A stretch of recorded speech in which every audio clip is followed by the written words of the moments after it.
Hello viewers, welcome to my channel. ఈరోజు recipe వచ్చేసి మామిడికాయ పులిహోర. మన ఇండ్లల్లో పూజలకైనా పండగలకైనా చింతపండుతో కానీ నిమ్మకాయతో కానీ పులిహోర చేస్తాం.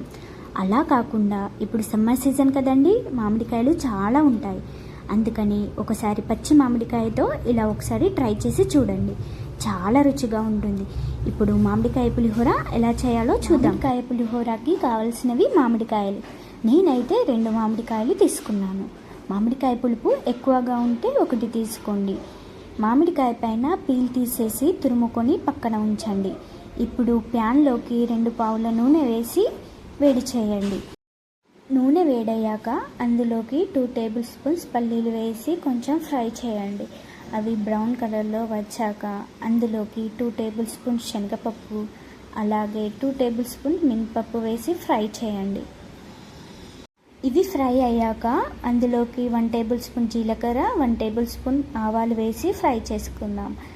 ఇవి ఫ్రై అయ్యాక అందులోకి 4-5 పచ్చిమిర్చి కట్ చేసుకొని తీసుకుందాం. పచ్చిమిర్చి ఫ్రై అయ్యాక అందులోకి కొన్ని ఎండుమిర్చి కట్ చేసుకొని తీసుకుందాం. ఎండుమిర్చి ఇలా ఫ్రై చేశాక అందులోకి కళ్యామాకు వేసుకుందాం. కళ్యామాకు అనేది పులిహోరలో ఫ్లేవర్ చాలా బాగుంటుంది. ఇందులోకి తగినంత పసుపు వేసుకొని ఒకసారి కలపండి. ఇలా కలిపిన తర్వాత తురిమి పక్కన ఉంచిన మామిడికాయ తురుమును ఇందులో వేసుకొని 2 మినిట్స్ వరకు కలపండి. ఇలా కలిపాక అందులోకి తగినంత సాల్ట్ వేసి మరో 2 నిమిషాలు లో ఫ్లేమ్లో పెట్టి ఉడికించండి. ఇలా ఉడికించాక ఆయిల్ అనేది సపరేట్ అవుతుంది. అంతే, మామిడికాయ పులిహోర రెడీ.